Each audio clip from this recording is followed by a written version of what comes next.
Break ചെയ്തതോടെ bike നിയന്ത്രണം വിട്ട് മറിഞ്ഞ് യാത്രക്കാരൻ കാറിടിച്ച് മരിച്ചു.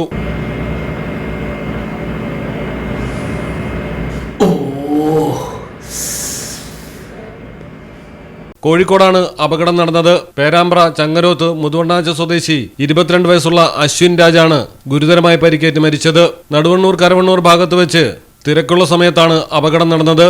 മുന്നിൽ പോവുകയായിരുന്ന യാത്രക്കാരി വലതുവശത്തേക്ക് തിരിയുകയാണെന്ന് കൈകൊണ്ട് സിഗ്നൽ നൽകിയതിന് പിന്നാലെ ഓവർടേക്കിങ്ങിന് ശ്രമിക്കുകയായിരുന്ന അശ്വിൻ വാഹനം വെട്ടിച്ച് ബ്രേക്ക് ചെയ്തു. ഇതോടെയാണ് നിയന്ത്രണം തെറ്റി എതിരെ വന്ന കാറിന് മുന്നിൽ വീണത്. തലയ്ക്ക് ഗുരുതരമായി പരിക്കേറ്റ് അശ്വിൻ മരണപ്പെടുകയായിരുന്നു. ഓസ്ട്രേലിയയിൽ പഠിക്കുകയായിരുന്ന അശ്വിൻ 2 ദിവസം മുമ്പാണ് നാട്ടിലെത്തിയത്. മലയാളം ടെലിവിഷൻ, കോഴിക്കോട്. സ്വർണം വാങ്ങി, പക്ഷെ ബില്ല് വാങ്ങിയില്ല.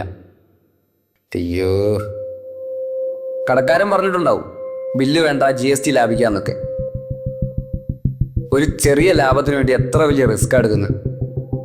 നാളെ ഒരു നിയമം വരും. ഒറ്റ രാത്രി കൊണ്ട് 1000-ന്റെ നോട്ടൊക്കെ നിരോധിച്ചല്ലേ, അതുപോലെ നാളെ സ്വർണം പണയം വെക്കണമെങ്കിൽ അല്ലെങ്കിൽ വിൽക്കണമെങ്കിൽ ഒറിജിനൽ ബില്ല് ആവശ്യമുണ്ട് കേട്ടോ. പിന്നെ സ്വർണം അണിയാൻ വേണ്ടി മാത്രമുള്ളല്ലോ, അതൊരു ഇൻവെസ്റ്റ്മെന്റ് കൂടെ അല്ലേ. അതുകൊണ്ട് സ്വർണം വാങ്ങുമ്പോൾ GST നൽകിയെന്ന് ഉറപ്പുവരുത്തുക.